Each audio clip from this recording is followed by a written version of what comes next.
বর্তমান বিশ্বের যা পরিস্থিতি, আমাদের দেশের সাথে যদি কারো যুদ্ধ লাগে আমাদের কি হবে বুঝতেছস? যুদ্ধ? কখন যুদ্ধ লাগবে? কি রে তুই এত খুশি হইতেছিস কেন? যুদ্ধ কি ভালো জিনিস নাকি? না মানে যুদ্ধ লাগলে অনির্দিষ্টকালের জন্য পরীক্ষাটা একটু পিছিয়ে যাইতো, তাই না?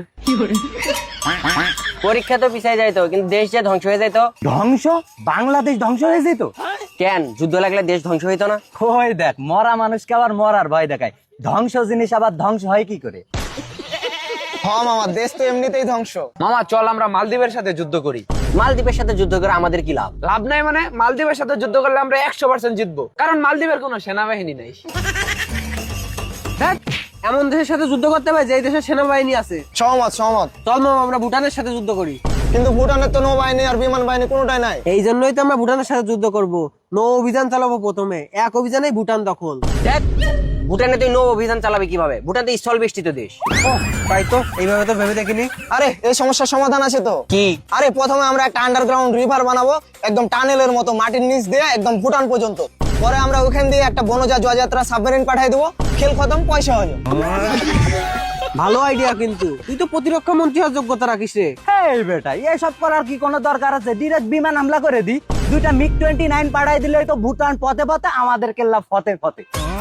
মামা আমি না রে, সাব্বির প্রতিরক্ষা মন্ত্রী হওয়ার যোগ্যতা রাখে। আমি বলে দেই, তাইলে কিন্তু যুদ্ধে ইন্ডিয়া চলে আসবে। কেন আবার ইন্ডিয়ার চুলকানি শুরু হলো কেন? কারণ যে কোনো পরিস্থিতিতে ভুটান ইন্ডিয়ার বিমান বাহিনী ব্যবহার করতে পারবে। না না না না না, খেলবো না, যুদ্ধবাদ। কেন? ইন্ডিয়া চলে আসছে তাই ইন্ডিয়াকে ভয় পাও? হেই, ইন্ডিয়াকে ভয় পাবো কেন? ইন্ডিয়াকে ভয় পাওয়ার কি আছে? ইন্ডিয়ার সাথে যুদ্ধ লাগলে আমাদের গৃহ যুদ্ধ শুরু হয়ে যাবে, এই জন্য যুদ্ধ করবো না। ইন্ডিয়ার সাথে যুদ্ধ লাগলে আমাদের গৃহযুদ্ধ হবে কেমনে? এই বেড়া, ইন্ডিয়ার সাথে যুদ্ধ লাগলে ইন্ডিয়া স্টার জলসা, জি বাংলা এইসব চ্যানেল বন্ধ করে দেবে না? তারপর আমাদের বাসায় বউ মা বোন সবাই বাসার কর্তাদের পিটাবে। এর থেকে গৃহযুদ্ধ আছে? ওরে শালা, এভাবে তো ভেবে দেখিনি। ঘটনা সত্য। তাছাড়া এমনি কোনো দেশ আমাদের সাথে যুদ্ধ করে পারবে না। কোনো দেশ পারবে না মানে? যদি একটা পারমাণবিক ওয়ারে ডালা ব্যালিস্টিক মিসাইল ঢাকা শহরে কোনো দেশ মাইরা দেয়, তাহলে কি হবে বুঝতে পারতাছস? কেন? আমাদের দেশের কচু বিজ্ঞানীরা আছে না, যখন কোনো দেশ আমাদের দেশে মিসাইল অ্যাটাক করবে তখন মিসাইলটা কত মিটার উপরে আছে, মিসাইলের লোকেশন কত ডিগ্রি অ্যাঙ্গেলে হিট করতে পারে, আর কখন কোথায় হিট করবে সব আমাদের ক্যালকুলেশন করে বলে দিবে। তারপর মিসাইলটা টার্গেটে হিট করবে আর আমরা চেয়ে চেয়ে দেখবো। মিসাইল টার্গেটে হিট করতেছে, এটা শুধু আমরা চেয়ে চেয়ে দেখবো? এটা শুধু আমরা চেয়ে চেয়ে দেখবো? তো কি করবি? বাংলাদেশের কি কোনো প্রতিরক্ষা ব্যবস্থা আছে নাকি? আরে প্রতিরক্ষা ব্যবস্থা দিয়ে আমরা কি করবো? আমাদের মোবাইল আছে না, যখন মিসাইল আসবে তখন ওটা আমরা ভিডিও করব, যখন টার্গেটে মিসাইল হিট করবে ওগুলো আমরা ভিডিও করব।